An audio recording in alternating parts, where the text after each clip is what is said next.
George Mazarakis. What a guy. George Mazarakis is third-generation Greek South African. He was only 19 when he began his career at the English service of Radio South Africa. Can you believe how much I know about you, George? I've been doing all my research. You challenge the audience, you challenge yourself, you challenge the people who work for you. You're a real, you're a guy who believes in excellence, am I wrong? You're very kind to say that. Yeah, yes, of course. You don't have to be humble here. Come on, I mean, this is what you've done your whole life long. Well, there's no point in doing it if you're not going to do it well. There we go. And you know that. That's why you are where you are. I don't know. I mean, look at these people I go working with. I don't know where you found. We're going to sink the ship. No, this is like a rogues gallery. Listen, Carte Blanche, 26 years on air. You must have great excitement and joy when you think about that. Putting something together that could last that long and do as well as it has. And you haven't dropped the ball. Well, you know that I didn't put it together initially. You didn't? No. I thought this was your brainchild from the very beginning. Okay. No, Bill Fora did it. So I was lucky to inherit what he did. When did you come in? 20 years ago. So it already had a 6-year run. The first 6 years, who cares? Mnet had that terrible logo with the stripes.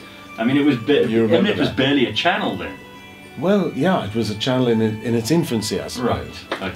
I'm amazed. This is fantastic stuff. Does it give you a thrill to do reality? Does it give you a thrill to produce any kind of TV, or do you like doing the more contrived stuff? No, the biggest thrill of them all is live, of course. There's nothing like live. Live TV. Live TV. The adrenaline rush, you see.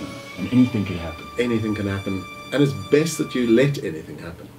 You know, don't get too stuck on a script. Is there a lot of room for that, or are people nervous about normal live TV?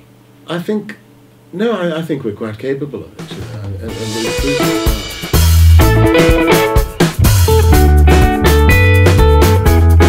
we'll quite apart from the stuff where you're streaming what's going on in the courtroom live, which is also fascinating, but for many people it's overwhelming. They don't always understand the legalese, they don't always know what the hell's going on, because it can be confusing. And sometimes the judges referring to a precedent or an order that she's made that has very little to do with the actual facts in the case. It must be difficult then to bring that home to the audience and make it matter. Well, yes, I mean, you've got to interpret it for them, and very often you're not entirely sure yourself what it all means. So that's where the experts come in. Something? Don't worry.